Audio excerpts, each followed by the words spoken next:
Welcome to SLP Nerdcast, the #1 professional resource for evidence-based practice in speech-language pathology. I'm Kate Granbois. And I'm Amy Wonka. We are both speech-language pathologists working in the field and co-founders of SLP Nerdcast. Each episode of this podcast is a course offered for ASHA CEUs. Our podcast audio courses are here to help you level up your knowledge and earn those professional development hours that you need. This course, plus the corresponding short post-test, is equal to 1 certificate of attendance. To earn CEUs today and take the post-test after this session, follow the link provided in the show notes or head to slpnerdcast.com.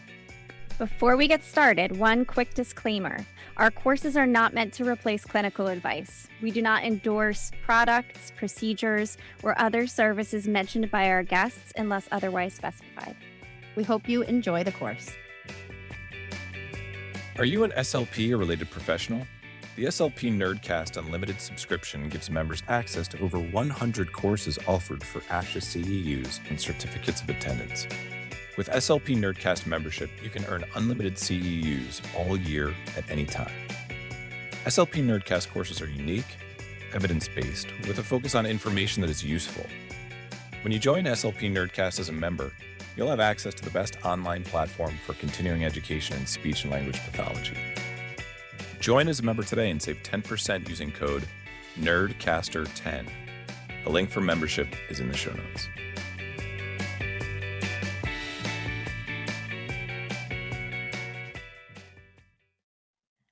Welcome, everyone. We're so looking forward to today's conversation. This episode is about language skills in youth offenders. We came across this topic from a research article that we read and really enjoyed titled A Systematic Review and Meta-Analysis of the Language Skills of Youth Offenders by Chow et al. And we are lucky enough to have one of the authors, Dr. Reed Center, join us today for this discussion. Welcome, Dr. Reed Center. Welcome, Reed. Thank you so much. It's a pleasure to be here, and it's an honor that you invited me. We're so grateful that you joined us. And you are here today to discuss language disorders in youth offenders, which I think is a really important topic for speech-language pathologists to hear about. Before we get started, can you just tell us a little bit about yourself? Absolutely, yes. I'm a speech-language pathologist. I worked clinically for, 5 years, mostly in school-based settings, middle and high schools. After 5 years, I realized I enjoy this work. I like the kids that I'm working with, but my interests and skills were more suited for research in academia. So I went back to pursue a PhD. That's how I got involved in this article, working with my advisor, Dr. Jason Chow. And then I got my PhD in May of 2022. I'm now working as an assistant professor at DeSales University in Cinder Valley, Pennsylvania. And I'm really enjoying researching, developmental language disorder and finding ways for especially school-based SLPs to really make the most of their services. Well, congratulations on your recent graduation, first and foremost. That's a huge accomplishment. And we are really excited to learn from you today and take some, unpack everything that we found in this article that we will include a reference to in the show notes and encourage everyone to read even after today's discussion. So before we get into all the fun stuff, I want to make sure that we have read our learning objectives and our financial and non-financial disclosures. So I'll go ahead and get those out of the way. Learning objective number 1, describe the prevalence of language disorders in youth offenders. Learning objective number 2, describe the relationship between language ability and behavior problems that pave the way for delinquency. And learning objective number 3, describe at least 2 targeted linguistic and behavioral supports to reduce the risk of incarceration. Disclosures, Reed Center's financial disclosures. Reed received an honorarium for participation in this course. Reed Center's non-financial disclosures. Reed previously served as Vice President of Governmental and Professional Affairs for the Speech Language Hearing Association of Virginia. Kate, that's me, financial disclosures. I'm the owner and founder of Granbois Therapy and Consulting, LLC, and co-founder of SLP Nerdcast. My non-financial disclosures, I'm a member of ASHA SIG 12 and serve on the AAC Advisory Group for Massachusetts Advocates for Children. I'm also a member of the Berkshire Association for Behavior Analysis and Therapy and the Association for Applied Behavior Analysis International and the corresponding Speech Pathology Applied Behavior Analysis Special Interest Group. Amy, that's me. My financial disclosures are that I'm an employee of a public school system and co-founder of SLP Nerdcast.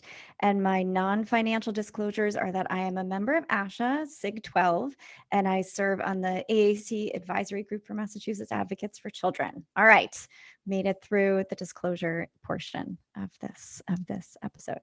So Reed, we found out about your work with Dr. Chow, looking at language disorders in youth offenders. Can you talk to us a little bit about why that's a research question your team was exploring? Is there a relationship between language disorders and youth offenders? Because if there is, that seems like something that SLPs should be aware of. Absolutely. So just to set the stage for a second, rewind back to 2019. At the time, I was blissfully unaware of the speech language pathologist's role in, understanding and diverting the school to confinement pipeline. I was unaware of the connection between language disorders and youth offenders. But in 2019, I think it started to become a bit of a more mainstream hot topic within our field. I remember Dr. Shamika Stanford, she published an article in the ASHA Leader. And that was the first time that I had seen it. And I imagine the same is true for many of your listeners. She appeared on a podcast, the ASHA Voices, later that year. And then there were, other researchers across the globe, including one prominent article from Dr. Pamela Snow. She published that in 2019 as well. Turns out there's been research about language ability in youth offenders going back as far as, I think we found them going back as far as 1991. But it was just very scattered. There was one in 1991, there was one in 1993. One in 1997, and then no more until the 2000s. Around 2011, things started to pick up. But really, we just wanted to take all of these isolated studies, a study of, say, maybe 20 youth offenders here, maybe 34 youth offenders there. We wanted to take all of these isolated studies, compile them into a single meta-analysis, where we can take all of their data and kind of synthesize it together and come up with the most comprehensive view yet of the language ability of youth offenders. And what we found is essentially that language disorders are extremely prevalent in that population. And we were rereading your article this morning before hopping on this Zoom with you. And I think I wrote down, it's like you found 63%. Yeah, so really high percent relative yeah, to what we find in the general population, right? Right. And that was going to lead me into my next question is, can you tell us a little bit about the prevalence of language disorders in youth offenders and how it compares to the general population? Yeah, so when we think of a developmental language disorder, DLD, those are children who have language disorders that aren't associated with a secondary condition like autism or intellectual disability. Developmental language disorder is prevalent in about, maybe 6 to 8% of children, about 1 in 13 kids. So you think in, your average classroom of 26 children, maybe 2 of them will have DLD. They might be diagnosed, they might be undiagnosed. Within the specific subset population of youth offenders, it's not 1 in 13. It's, like you said, just about 60%. When we look at children with language deficits, greater than 1 standard deviation, about half of them, 50%, had, language deficits of more than 1 standard deviation. And an additional 10% of children had language deficits greater than 2 standard deviations below the mean. So again, more than half of youth offenders present with a developmental language disorder. And to your point about, I'm going to use your words, being blissfully unaware, this is something that I think you're right, has come slightly more to the forefront in terms of our responsibilities as professionals, but is nowhere near the actual forefront of what we are learning in graduate school, what our ethical code directs us towards. It just doesn't seem to be, I mean, as prominent of an issue as maybe it should be, based on the numbers that you are giving us and how much higher that prevalence is. Yeah, absolutely. If children with language disorders are that drastically overrepresented within the population of youth offenders, then that's something that, we're coming into contact with these children before they even enter that school to confinement pipeline. That's something that we can help with. We can help divert that pipeline. And, should unfortunately they enter that pipeline, that's something that we can help support those children, even, once and during their confinement. A large part of that is tracking those children with behavior problems. And a lot of SLPs, I think, kind of push back on behavior. I remember my first year in the school system, I got a transfer student whose IEP. They were eligible for services under the category of emotional and behavioral disability, EBD. And I thought to myself, what are they doing assigning an SLP to a kid with EBD? Well, it turns out 81% of children with EBD have undiagnosed language disorders. Undiagnosed, as many as 97% of kids with EBD have language disorders, but 81% of those are undiagnosed. So SLPs really need to be at the forefront of that conversation. They need to be there in the room. They need to be working with those children, and they need to be, empowering them with the language and behavioral skills they need to make sure they don't end up in confinement a couple years down the road. I mean, that's just a staggering number. 81% is a huge number. And so one thing it makes me think about, and we talk a lot about on the show, is just trying to connect to what can that clinician do with the information they learn in the podcast. And that makes me think one of the things you can do, particularly if you're a school-based SLP, is get involved in your referral teams at your school. When kids are coming up and your school-based team is talking about these behavioral concerns, be aware of that percentage and advocate for appropriate assessment for these students. I think you make a really great point, Reed, just about like, we get kind of uncomfortable with behavior and what is the overlap there. And that's not, my role. But obviously it is, right? For 81% of these undiagnosed students, that's huge. Absolutely. And I'm probably not making any friends among the school-based SLPs out there right now who are, saying, why are you piling this extra work on me? I can't handle any more children on my caseload. But absolutely, proper screening, proper assessment procedures, especially for children with behavioral concerns, EBD diagnoses, it's essential.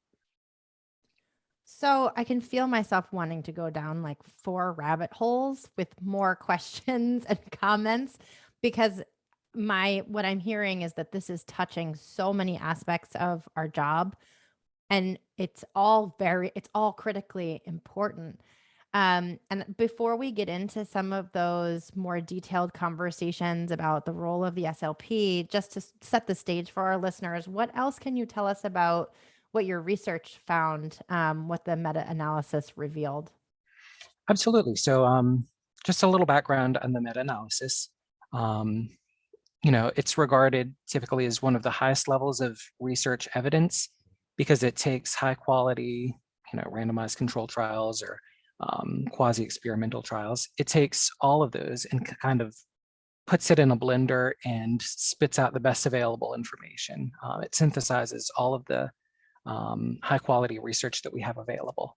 Our particular meta-analysis, we found 18 studies that included data from youth offenders under the age of 18.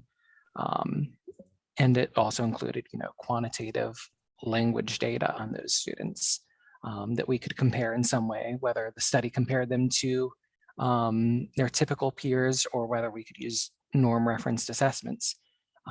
We were able to compare data from 18 studies of children of youth offenders to their typical peers. Between those 18 studies, I believe that represents 3,304 individuals. So there's a lot of data in here. So we included just the children incarcerated in juvenile justice settings, not community-based settings. And of course, that's another rabbit hole. The United States incarcerates quite a few children in juvenile justice settings, whereas some of the other countries represented in our review, Australia, for one example, they use a lot of community-based rehabilitation for their youth offenders. So there were fewer children incarcerated there. I literally I wrote was down just- a quote and texted it to Kate from your article this morning. And I do just want to read it here because it connects to the point you just made. The United States has more youth in incarceration than any other country. Oh yeah, of course. Not just by population, but by per capita as well. Total, the United States, I believe there are around 60,000 children that are currently incarcerated. The rate varies by state. My home state of Pennsylvania, we have 235 children per 100,000 incarcerated. Different states range from, I believe Vermont has the lowest, 58 children per 100,000 are incarcerated, all the way up to the highest. South Dakota incarcerates almost 500 children per 100,000. Now compare that again to Australia, because I have their data readily available. Australia incarcerates 27 children per 100,000. So that's less than half of our lowest state. I have so many things to say, but I'm going to stay focused. So what I really appreciated about reading this article was considering the cultural components that are involved in this problem, not only and how that intersects with us as professionals. But it brings me to a question that I was going to ask later, but I'm going to ask now because it's relevant to what you're saying. Out of all of the data analysis that you conducted, since we've already established that this is really important for SLPs to be aware of because of the high prevalence of DLD, were there any components of language intervention as part of these settings of incarceration?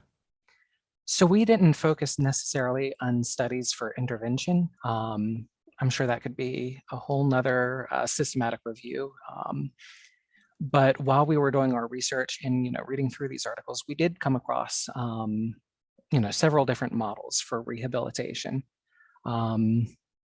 Within the United States, it seems inconsistent. There will be some facilities where youth offenders have plenty of access to rehabilitative interventions, whether it's psychologists or social workers.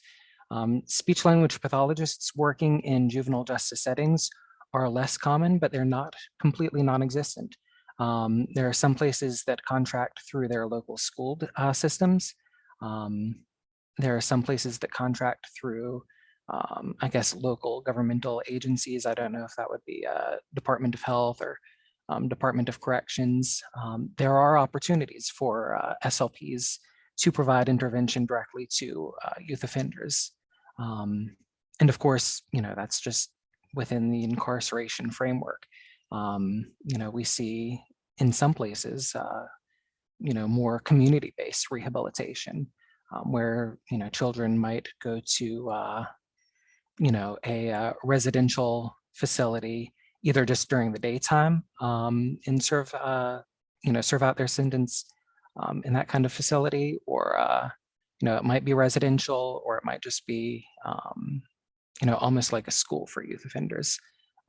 These might include some community-based service projects as part of their sentence. It might not. There are plenty of different models, and it varies by state, by locality, by country for sure. But it's not universal. I'm sorry that I derailed you from your original communication of everything in your study. So please, I would love to hear more about the meta-analysis. Oh, absolutely, yes. We, of the studies we found, more than half of them, 11 of the 18 studies, were conducted in the USA. There were 3 each from the United Kingdom, 3 from Australia, 1 from New Zealand. And again, we just threw all of those we call them effect sizes, into a statistical analysis software that's much more complex than anything I understand. But that's how we identified, first, the prevalence of language disorders in youth offenders. Like I mentioned, 50 or so percent with mild to moderate disorders, an additional 10% with severe disorders. And then we were able just to compare the population of youth offenders to, like the community sample. And we found that on average, the average youth offender's language ability is about 1.25 standard deviations below the mean. There were differences between the countries. What we found was, especially compared to the United States, the United Kingdom had a significantly larger discrepancy between the youth offenders and the typical population. I guess I attribute that to it requiring it likely requires a higher threshold of offending to get yourself incarcerated as a youth offender in the United Kingdom, whereas it doesn't take as much to become incarcerated within the United States. I was wondering, when I was reading through kind of like the background section of the article, you guys talked a lot about kind of the language-based demands that are placed on a youth offender who's been incorporated into the judicial setting. And these were things like the Miranda warning or the charter cautions in Canada. Just some of that justice system related vocabulary. I didn't know if you could just talk to our listeners a little bit about those pieces, because people might not be aware of the unique linguistic demands of being involved as a youth in our judicial system and kind of what those pieces are. Because it was interesting, even for youth who had typical language development, there were some real challenges there in some of those places. Yeah, really, children with language disorders are at a major disadvantage along every single step of the path. And, like you mentioned, your listeners can, read our article for more. Dr. Pam Snow also had a great review back in 2019 called Speech Language Pathology and the Youth Offender, Epidemiological Overview and Roadmap. And that provides, again, just a really great roadmap of how at every single step of this journey, children are at a disadvantage. So if we think of that school to confinement pipeline, we know that language influences a lot. Language influences academic success, like reading, writing, math. It comes into play for all of those. So children with language disorders are at an academic disadvantage. Language also factors into behavior, because children with poor language will have poor student-to-teacher interactions, will typically have poor social skills, poor engagement. And when we see language influencing both academics and behavior in that way, when academics and behavior kind of interact, that's what sets the student on their entire lifelong path to success. Their achievement, their social success, their life outcomes, their propensity for incarceration. So children with language and behavior disorders, from the very beginning, they will have poor social interactions, poor academic outcomes, which leads to higher rates of disciplinary referrals, higher rates of suspensions. Maybe they don't do as well in their class, and they're more likely to drop out, which is another risk factor for delinquency. So between all of these, referrals, suspensions, dropout risks, that leads to a higher risk for delinquency. So language disorders, we can draw that link there. Once they're in that whole delinquency pipeline, like you said, from the moment they interact with a law enforcement officer, perhaps the law enforcement officer is reading them their Miranda Rights and, their, constitutional rights during arrest. There are studies out there that demonstrate that children with language disorders typically cannot understand the Miranda warning. We see, I think there was a study of, high school offenders that determined on average they had maybe like a third grade oral comprehension ability. And then they compared that to the Miranda warnings. They took actual scripts read by law enforcement officers, and those were at like a 12th grade level. Which is wild. Like yeah. That's wild, kind of broadly. That's sort of wild that's what a choice that we make in terms of something that's supposed to be informing people of their rights at that high of a level, because we all exist on a bell curve in terms of language skills. But yeah, that's wild.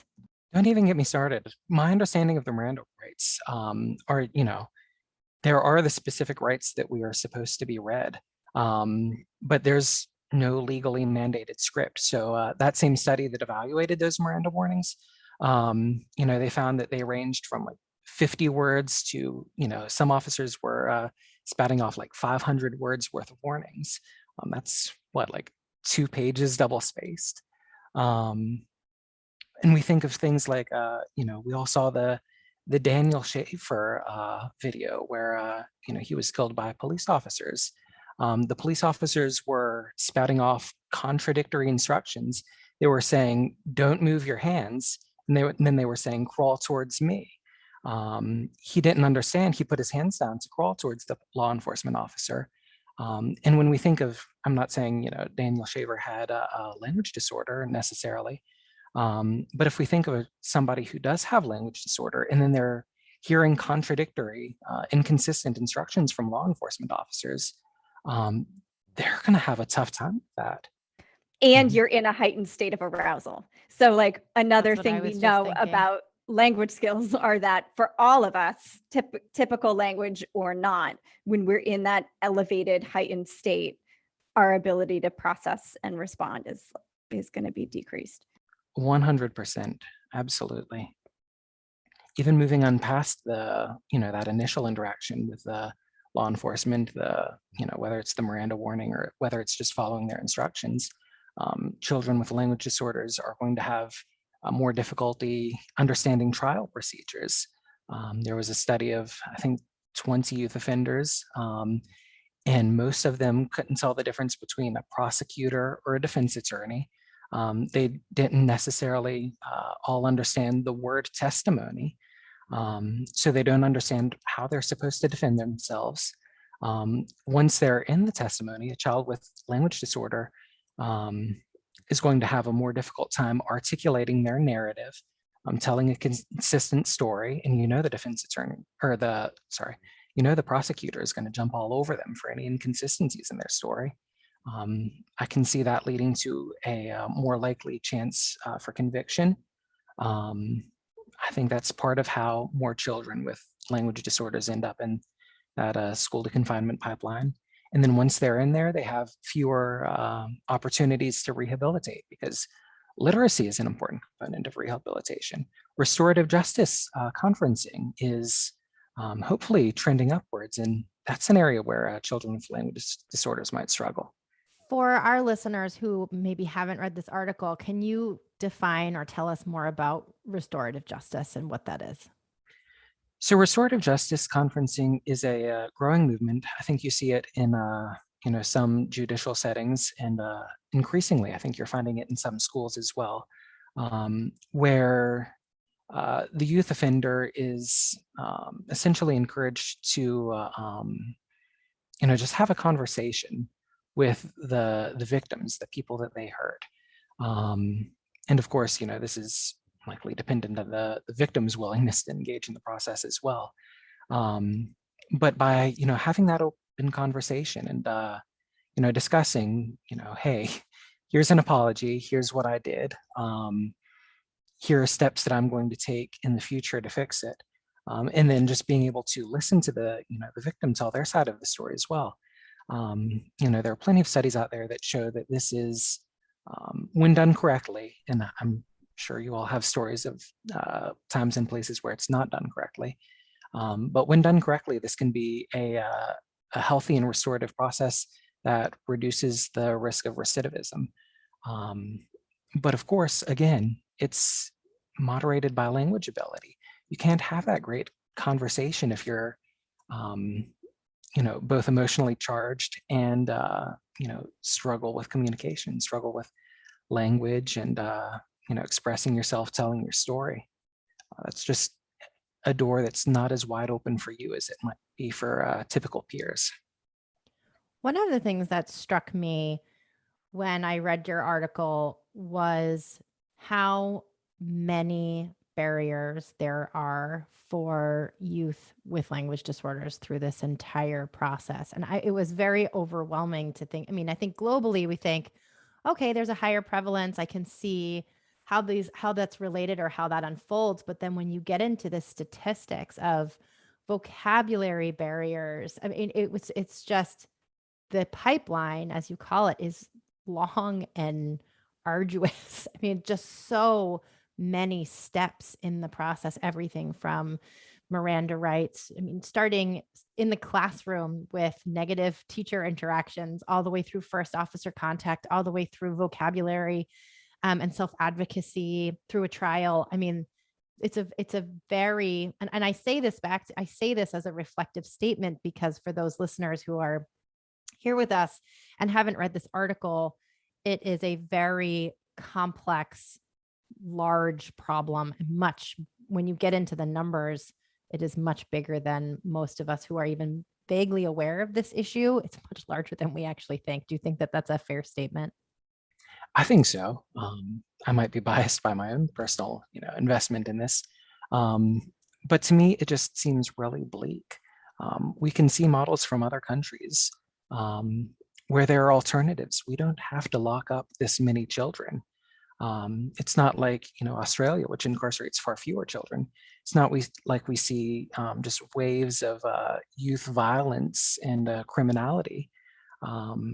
There. It doesn't have to be this way, but it is. And not to, remove the personal responsibility component from these youth offenders, but they're children. They're children who, more than half the time they have language disorders. Clearly they have some sort of behavioral problems if they ended up incarcerated to begin with.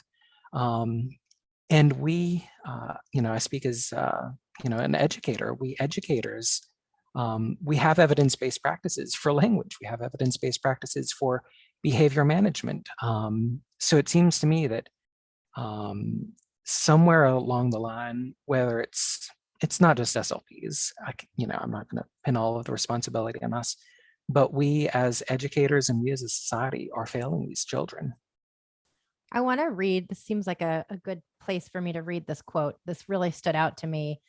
And maybe it's a nice transition into our second and third learning objective, second and third learning objectives related to supports that we can provide. This is on page 1168 of the article. Identifying and examining additional risk factors, such as language, may allow researchers and practitioners, right? So us, may allow researchers and practitioners to determine which specific types of evidence-based interventions may be most effective at providing youth with the skills necessary to successfully navigate the justice system and re-entry into society. And then this next sentence really hit me. This short-term focus can then lead to the more important goal of ultimately changing the life trajectories of these youth via evidence-based interventions that promote engagement in pro-social peer and community networks. That is a very powerful sentence. When you start saying things about changing life trajectories, and I would love to hear more about that. Yeah, these are the stakes. They're high stakes. Clearly as speech language pathologists, we chose this profession not for the money. We chose this profession because we want to help people. And part of that is we can help people by communicating. Swallowing too. I know there are swallowing peeps out there. But, at its core, our field is helping people communicate. That is a basic human right. It's essential. And it ties into so much of what we consider, not just short-term success, passing a vocabulary quiz or, learning syntactic structures. But it's a huge factor in lifelong achievement, social success, life outcomes. And if a child gets incarcerated along the way, that is going to derail their lifelong path. So, I mean, to me, this is one of the highest callings, because it's not just, and I don't mean to minimize this, but it's not just helping them pass their vocabulary tests. This is their lives. These are lives at stake. Of the youth offenders in the juvenile justice system, I think it's about half of them will go on to be repeat offenders. And once you get wrapped up in that, pipeline of repeat offending, the game's over for you. So if we as SLPs have the capacity, to put the brakes on this pipeline, I believe that's our obligation. We need to make sure that we're in the right spaces where we can divert this pipeline. In a major part, one of those major spaces are the schools. There are plenty of SLPs in the schools. So we just need to make sure that we're well equipped to provide the supports we can.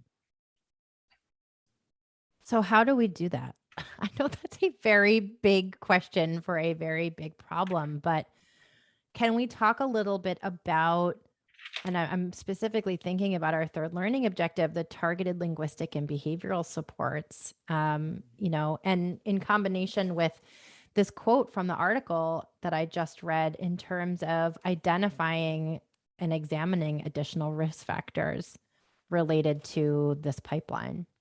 Yeah, that's a great question, and it's an important question, because it really gets to the whole, what can we do about this? Research doesn't exist in isolation. We're doing this so that we can figure out. And I think it ties back to, in a sense, certain behavioral principles. I think as SLPs, obviously we have language in our name, but we need to take a two-pronged approach to intervention. We need to be mindful of both language and behavior. And before I get started, because I can probably hear some of you groaning at home, I'm not suggesting SLPs need to adopt behavior into our scope of practice, nor am I suggesting that we can replace behavior therapists and specialists. Rather, I think we get the most bang for our buck when we can support behavior by reinforcing their expectations across settings. We get the most bang for our buck in therapy when we can manage children's challenging behaviors, and when we can use our knowledge to complement other disciplines. So from a behavioral perspective, and I know there's a lot of behavior knowledge here on this podcast, so please pipe in. I think a lot of it comes down to knowing your ABCs, your antecedents, your behaviors, and your consequences.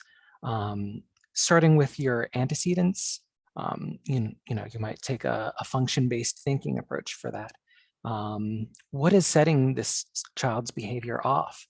Are they looking for something? Are they seeking something? Are they trying to escape something or avoid something unpleasant? Or are they just doing it for, the pure stimulation? Like, if we think of maybe an autistic child rocking, it's a behavior, but it's, purely stimming.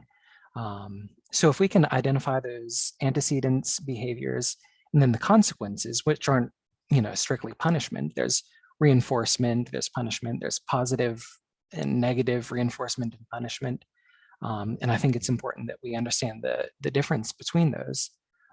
But by taking that behaviorist's perspective, we can figure out where the most appropriate point to jump in would be. Do we need to set up an antecedent intervention where we can, cut the behavior off before it happens?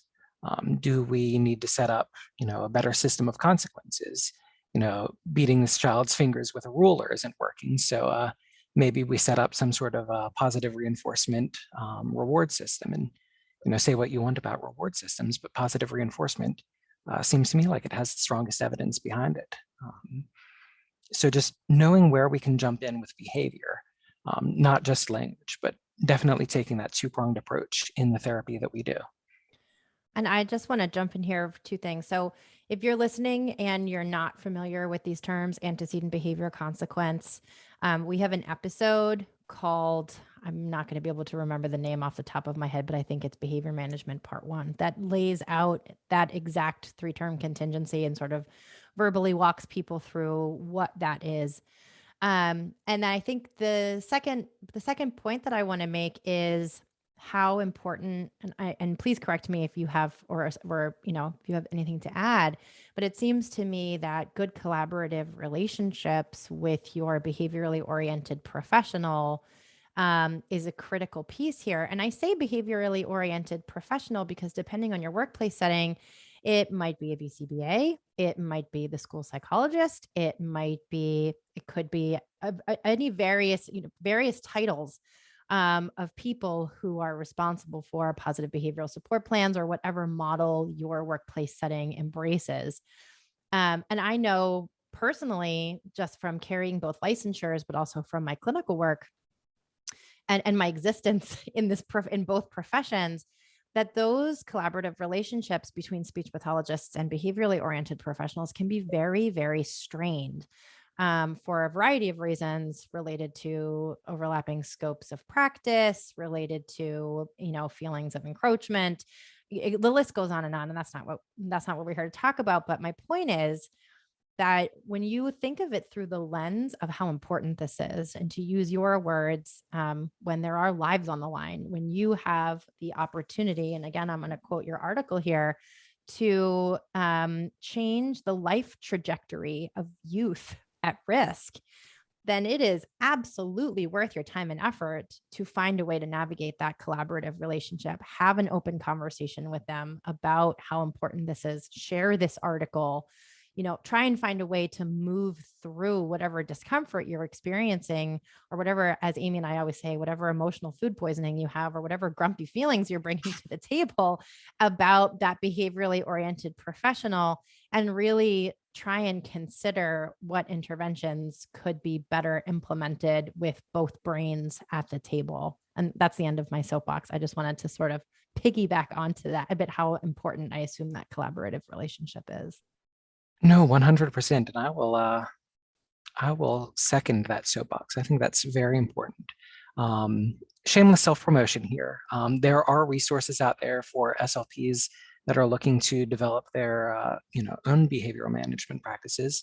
I co-authored an article with my advisor again about some of those very low investment evidence-based interventions for behavior. Whether it's visual activity schedules or behavior-specific praise. You can find that on my website. I'm sure it'll be linked somewhere. So there are these evidence-based interventions that SLPs can implement independently that will help them manage behavior in their settings. But from all of my research, from all of my understanding, the best behavior management system is the one that the student's already receiving. If you're working with a student who has a behavior specialist or a behavior plan that's implemented by a special education teacher, make sure you take the time to learn that plan and be there for those meetings, because behavior overlaps with our scope of practice, especially because of that whole language to behavior association. But make sure you learn what everybody else is doing to support behavior, and that way you can continue to manage that behavior plan across all settings, not just the classroom, but in your speech therapy setting too. And that will be more successful than anything the SLP tries to implement independently. And I think, just to think more about the interdisciplinary collaboration, it does keep also bringing me back to educating other providers in your institution about this connection between behavior and language. And so, if you're in a school, just being aware of what that referral process looks like, making some connections with whether it's behavior specialists or special educators or whomever is sort of driving the bus in terms of behavior management and behavioral supports for students in classrooms. Maybe just reach out in a friendly way and, let people know that you're a resource. And I think, Reed, you made the point the last time I brought this up, just about the reality that, there aren't enough SLPs and we're all like drowning under these scary caseloads. And that's sort of a separate soapbox that I get on about advocating to make sure that your employer adequately staffs your position. But yeah, just thinking about, extending it obviously through the therapeutic piece and implementing the behavior plans consistently, but also making sure that these kids are even on your radar, because some of the figures we talked about earlier today indicate that there probably are there's probably an awfully large number of those students who we don't even know about. Yeah, and delinquency aside, we need to be mindful of that language and behavior association. I think it's if you find a kid in kindergarten who has some sort of language delay or disorder, they are twice as likely as their typically developing peers to develop challenging behaviors, within the next couple of years. And we see that not just in, those externalizing behaviors. Those are the ones that we can, based on the name, we can see them externally. When a kid's throwing a pencil, that's an externalizing behavior. We can see that. When a kid's bullying a kid, or calling somebody names, or just hopping out of their seat, those are externalizing behaviors. We see those manifest, but also internalizing behaviors. And I don't know, again, I was blissfully unaware of this, but I don't know how many SLPs are aware of, the propensity for internalizing behaviors in children with language disorders. We think of that as anxiety, depression, other clinical things like that, phobias. Children with language disorders are, again, twice as likely to experience both externalizing and internalizing behaviors over the course of their lifetimes. So these children that we're working with, as a school-based SLP, language was a huge part of my caseload. These children are very, very likely to present with some sort of challenging behaviors, whether it's something we can see or something that we can't see. So it is vitally important that we take advantage of the resources at our disposal, whether it's evidence-based practices or whether it's, collaboration with our colleagues who might be better versed in, the practices than we are, or even just the colleagues that are better versed in the students that we are. I see, say Johnny, I see him once, maybe twice a week for 30 minutes, and his teachers spend hours a day, maybe, with him. They know the student well, so they are a resource for, what's going on in their lives and how we might be able to manage it to get the most out of our limited time with this child.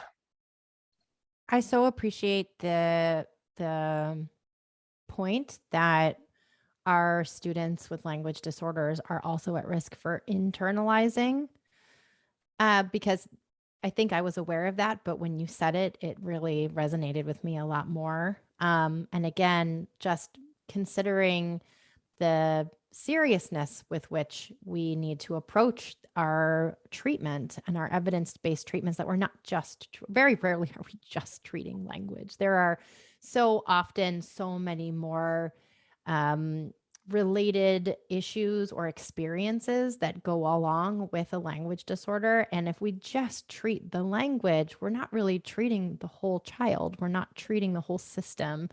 We're not really engaging in as much person-centered care as our code of ethics and evidence-based practice models call us to do. Absolutely. It's all about taking a holistic view. When I'm working with a student, I'm not thinking, oh gosh, I hope 10 years from now, I really hope he's just mastered his prepositions. I'm thinking 10 years from now, I'm really hoping that the student, has the tools necessary for success in language or speech or fluency or what have you. All of those are components of success. But by taking a holistic view, we can just make sure that we keep the bigger picture in mind. And I'm not saying that we need to treat everything. I'm not saying we need to be a counselor and a behavior technician and a psychologist and a teacher. I'm not saying that we need to do everything ourselves, but we owe it to our students to be a part of that collaborative network to make sure that we're providing them with the holistic services that they need, but then also that their providers in other settings are also providing them with the services they need. Because if they're working, say, with a psychologist or a counselor or somebody who's trying to teach them, say, self-regulation, but they're using vocabulary that's way outside of this student with a language disorders capacity, they're not going to have they're not going to be set up for success either. So by being part of that collaborative network, we just really need to be ingrained in the whole entire holistic process of maximizing the student's success. So I'm just thinking about our third learning objective related to linguistic and behavioral supports. We've gone over some of the behavioral supports, antecedent behavior consequence, collaborating with a behaviorally oriented professional, maximizing a team approach.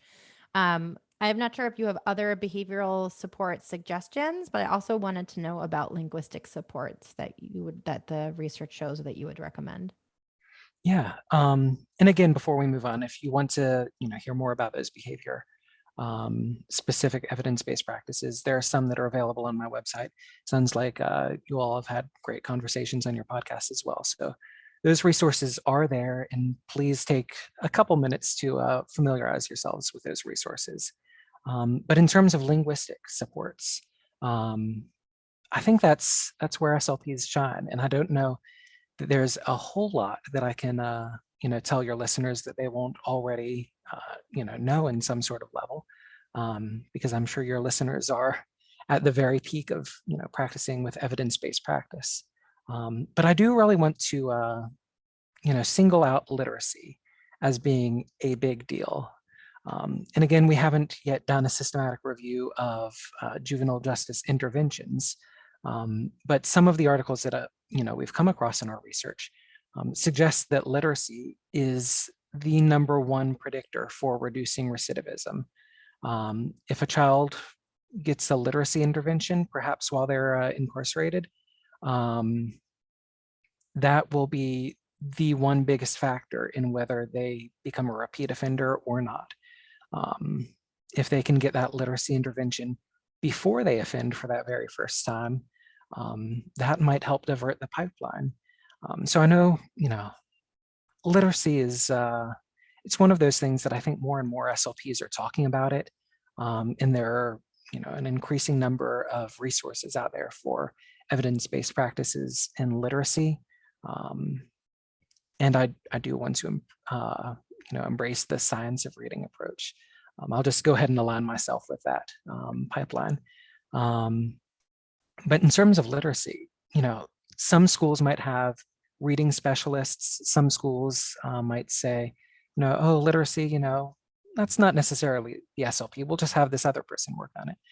But if you're in a school that lets you work on literacy, I know we're already overworked as it is, but if we can work on literacy, that might be one of the biggest factors in diverting the school to confinement pipeline. So keep that in mind, especially when you've got a child who's, been placed at risk for behavioral concerns that you think, they're going to end up as, a juvenile delinquent or something like that. Make sure those kids are getting the literacy instruction that they need. I have one quick, I'm sorry to interrupt you, Amy. I have one quick question about that. So what we've learned just through interviewing, on our podcast, interviewing other literacy specialists, is that depending on where you are in the country and depending on your workplace setting, literacy might not be within the scope of practice or within the role of the SLP on the team, because my impression is that literacy intervention can often be the role of a reading specialist or a resource specialist or the various titles depending on where you work. And I'm wondering if there are SLPs listening who don't feel that literacy intervention is within their scope of competence in terms of, intervening within their therapy time. Would you recommend having this bringing this issue to light when in a collaborative relationship or having that SLP reach out to the person who is in charge of literacy instruction.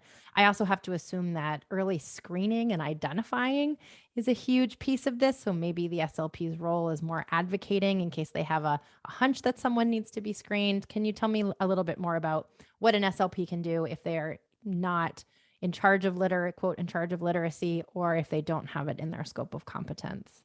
Yeah, I definitely think those are two very real, very major issues. For an unrelated research project, I was interviewing SLPs across the country. That was about executive function interventions. And the one thing that I kept hearing across interviews was that SLPs are getting pushback, saying, stay in your lane in different schools. And that was true for executive function interventions. But they also mentioned that, oh, it's kind of like with literacy too, stay in your lane. So yes, I'm sure there are highly qualified SLPs out there who could do wonders for literacy that are being told, stay in your lane. If that's the issue, I highly encourage those SLPs. You don't necessarily need to teach literacy in your sessions, but work with the people that are working on literacy with these students. And make sure they know what they're doing. Make sure they're embracing the science of reading. Make sure they're teaching both decoding, comprehension, all of that. Stay away from that whole what's the first letter? Can we guess? Can we look at these pictures and make a guess what this word is? We want to teach real skills, decoding and comprehension. So there are plenty of ways you can embed literacy in your therapy. You can say, oh, I'm working such and such skill, and we just happen to be doing it through a book. And then again, it just comes back to that collaborative relationship. If you have a relationship with the reading specialists where you can, support evidence-based literacy practices and, bring to their attention, hey, are you working with Johnny? He has emotional and behavioral disorders. And I know these kids are at a hugely heightened risk for literacy problems too. Whatever it takes to make sure that the child is receiving the services they need. So that's, I think, the first issue you brought up. But then the second issue, SLPs who don't necessarily feel like it's within their scope of competency. And that's a huge problem, because we are a profession where we're encouraged to be, jacks of all trades, and arguably masters of none. But there are just so many trades that we can't even be jacks of all of them, much less masters. So if literacy is without or outside of our area of expertise, the easiest solution would be, hey, go educate yourselves. And I know that's so easy for me to say from the other side of things.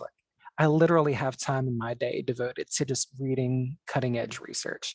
That's a luxury that school-based SLPs don't have. I know that, let's be real. That's a huge reason why I got back into academia. I was spending my lunch breaks in the ASHA journals. You guys are the same. I'm just saying, you've met a match in each other. Kindred spirits. But whatever it is, the easy solution is, well, let's shore up that weakness. That might mean listening to some of your Nerdcast episodes that address literacy. Wouldn't that be cool?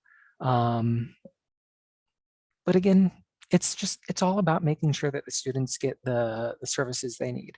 So if you don't know literacy, if you don't feel confident, if your idea of good reading instruction is, well, let's take a look at these pictures and guess what's going on here. And maybe that's what the words say. I encourage you to refer to someone else. We should not be practicing something that we do not feel professionally competent in. So until we can address that area of competency, just please make sure the students are getting the services that they need. Because again, these are the highest stakes imaginable. This is incarceration here. And it's such a good point that, first of all, we can't reasonably know all the things in our scope of practice, which is gigantic. And a referral is not a bad thing. we don't have to know and do everything. It's physically impossible for us to know and do everything. But what we can do is identify this need and this knowledge that literacy is such a pivotal skill for our students who either are or may become youth offenders and engaged in the justice system. We can be aware that literacy is really important, and we can make sure that these students are connected with the appropriate resources and make those appropriate referrals. I also did want to let our listeners know we had in season 3, episode 23, we had Tim DeLuca and Kate Radville come in and talk to us Great.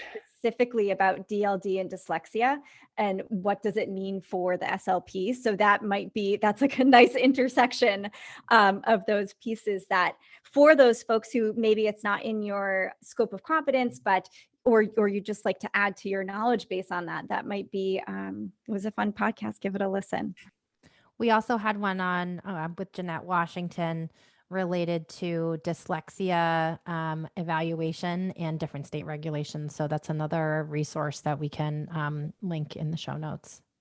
So one other thing that kind of stuck out to me as I was reading your article was that, the language disability is a huge piece, but it's definitely not the only variable that seems to make a difference in terms of what youth find themselves engaged in our criminal justice system. So some of the pieces that really stuck out to me were these very stark differences across racial and ethnic groups, as well as some real differences across socioeconomic status, specifically the correlation with poverty and likelihood of a language disability, and then also likelihood of being involved in the criminal justice system. So I didn't know if you could talk to us just a little bit and inform our listeners who might not be aware of these significant differences. Absolutely. And I'm glad you asked about this because it's just a very vitally important component of this whole puzzle. I want to be clear and make no mistake about it. The school to confinement pipeline is a deeply racist institution. It was conceived in racism, it perpetuates in racism, it unfairly targets minorities, racial and ethnic minorities. And as such, it is just one of the grave injustices that plagues our society. The school to confinement pipeline, a major component of that is zero tolerance policies instituted in schools. And you might think like, oh, zero tolerance, that's fair. That treats everybody the same way. But we find is that it's not fair, that it doesn't treat everybody the same way. Zero tolerance policies are most likely to be implemented in, minority school districts, urban school districts, school districts where those kids are the ones that, get locked up. Part of that might be differences between, the racial and ethnic and cultural backgrounds between the teachers and the students. We know that Black children are more likely to succeed in school when they have Black teachers. I don't know how much of that is just being able to receive the culturally relevant instruction that they need. I don't know how much of that is because the teachers can recognize, are better equipped to recognize, actions and behaviors as cultural rather than, problem behaviors. I don't know how much of that is the fact that perhaps white teachers don't necessarily understand, dialect, the difference between dialect and disorder. And really, when it comes to our meta-analysis, the whole dialect and disorder thing really is the elephant in the room. Because when we first started, that was one of the things that we were interested in. We wanted to see how many of the participants in each study spoke in, say, African American Vernacular English, AAVE, as opposed to the standard American or general American English. But the studies didn't mention that. The studies didn't mention dialect. I'm personally curious because we know that people with different cultural and dialectal differences are overrepresented in speech-language pathology. They're overdiagnosed with language disorders. I was wondering, what kinds of culturally relevant assessment practices are these researchers using in their studies to ensure that they're correctly distinguishing between children in the pipeline who have dialectal differences and disorders. I couldn't really find anything. I didn't read every single one of the studies. We split them out, between 3 different readers. But none of the studies I reviewed made any mention of dialect or culturally relevant assessment practices. So many of them relied strictly on standardized scores like, the SELF or the WISC language measures, Peabody picture vocabulary test. So many of these, they're staples of our, SLP practice, but they're not necessarily equipped to discern between dialectal differences, cultural differences, and what actually is a real disorder. So that's the elephant in the room. We know that Black children and other minority children are overrepresented in juvenile justice confinement settings. We know that many of those children speak in different dialects. We know that our profession, speech-language pathology, is over 90% white. So that's one of the mysteries. We don't know how much of this is accurate and how much of this is just manifestation of a deeply racist school to confinement pipeline. Thank you for sharing all of that. I think that, another really important piece is being aware of culturally responsive assessment practices in general and moving away from this over-reliance on norm referenced assessments, because we know and we're learning more and more about how to be effective in our assessment process. And hopefully in the future that will be better represented in the literature to come. It would be great to see, future studies looking at dynamic assessment and maybe incorporating some components of norm reference assessment if it's appropriate, if the normative sample even reflects the population of students we're testing. But I think that's hopefully a shift that we'll see more and more in our field, because it is a problem.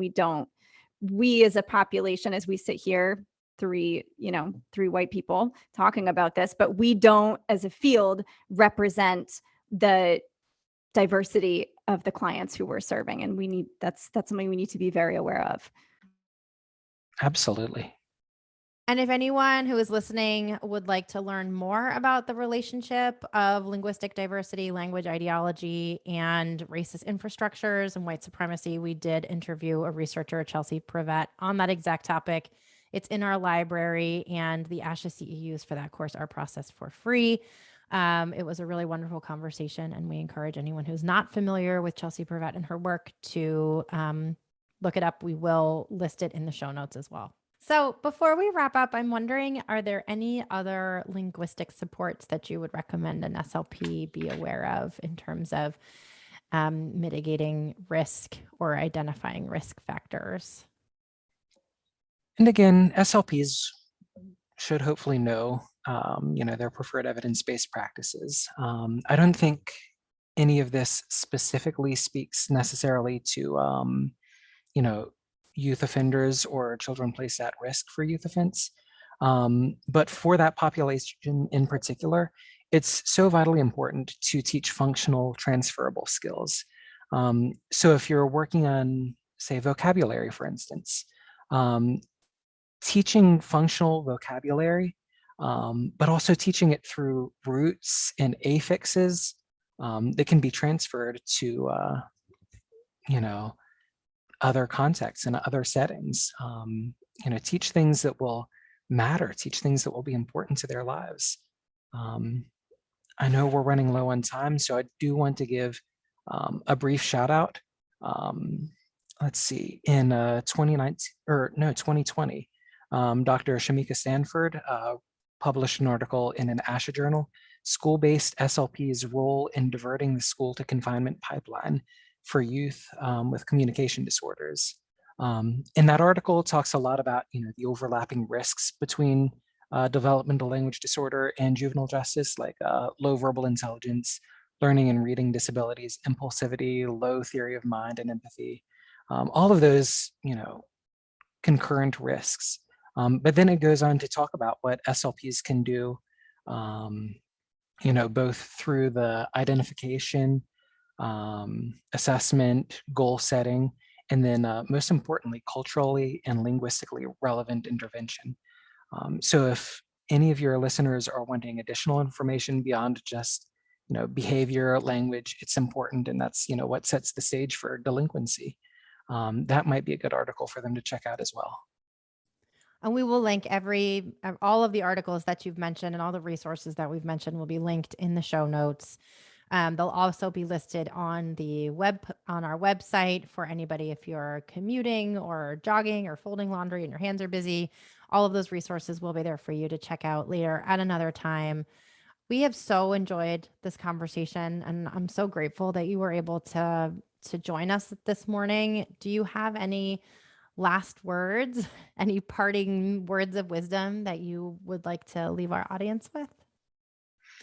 What we do is important, whether the child is a youth offender or on the path or, or not. What we do is important. So we owe it to ourselves, and more importantly, we owe it to the children that we serve, to do the best we can. This is important, and it really can make a difference. So another important piece of this puzzle is advocacy.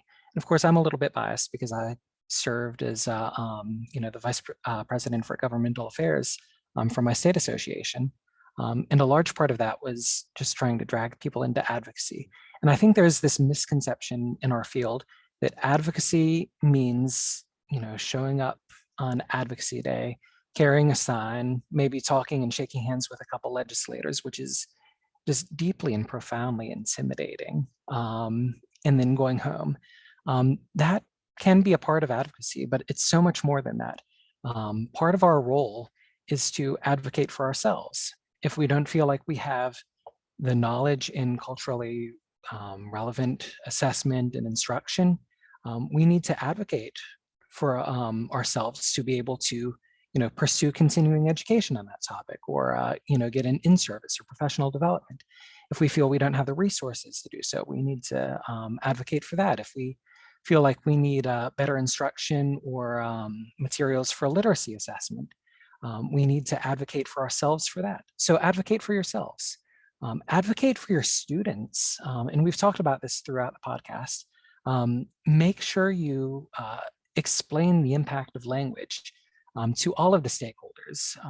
Make sure the students understand, why am I like this? Why am I getting speech therapy? My speech is fine. Oh, it's my language. Explain to them, explain to their educators. If your student is involved in, one of the, meetings, oh shoot, what's it called? Student referral process, I guess. If your student is involved in one of those, make sure you explain to the other educators the impact. If they're getting in trouble, if they're about to be expelled for a behavior, talk about how their language may have, influenced their behavior there. So, advocate for your students, advocate for yourselves, advocate for fair policies, policies that will hear out students rather than, say, a zero tolerance policy that doesn't give the student the opportunity to explain or defend themselves. Advocate for, a fair process where you can hear them out in a way that even with a language disorder, they can make themselves heard, understand, and help them advocate for themselves. And then, yes, finally, it's hard. Advocate for legislative policies that support schools and reduce incarceration. Research and vote for candidates that support these policies. Call your legislators. You can write to them. It's so easy. Whenever ASHA has one of their ASHA advocacy things, you can just type in your name and your email address and they'll practically autofill it out themselves. But I really encourage you all to, reach out to your legislators personally. It's intimidating. And if you don't want to do it directly, maybe get involved with a state association that's also working with those state officials. ASHA handles a lot of things at national levels, and ASHA supports state associations advocacy. But a lot of times it is these state associations that have the best chance to have things matter at the level that it can actually be dealt with. So yeah, I know advocacy is scary, but please try your best to get involved. It's important and it matters. I also think that based on what I've heard you say, SLPs are in a unique position to be advocates based not only on our roles within school systems, but also because of our unique knowledge related to language disorders and now that anybody who's listening has taken this course and how language disorders are related to the school to confinement pipeline, particularly, and I'm going to quote again your article, when it comes to ultimately changing the life trajectory of youth via evidence-based practice and intervention. So we are in a really unique positions to support that advocacy work. I like what you're saying there, especially about us being in a unique position. Because yeah, speech language impairments are what, the most common or the second most common eligibility category in the United States. So if you're building a personal connection, if you're talking to, your state legislator, for instance, there's a decent chance that they may say like, oh yeah, I have a nephew who sees a speech therapist or something like that. And that's a connection that you can use. You can be like, oh yeah, tell me more about them, learn about their issues. Oh yeah, I work with students like that.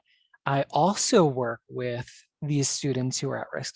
And that's a segue that you can use to, build that personal connection, which is super important for advocacy purposes, but then also segue it into, whether it's, the youth to confinement pipeline or whatever you're advocating for.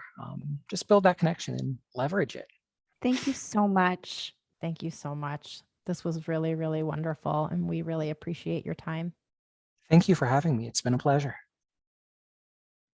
Thank you so much for joining us in today's episode. As always, you can use this episode for ASHA CEUs. You can also potentially use this episode for other credits depending on the regulations of your governing body.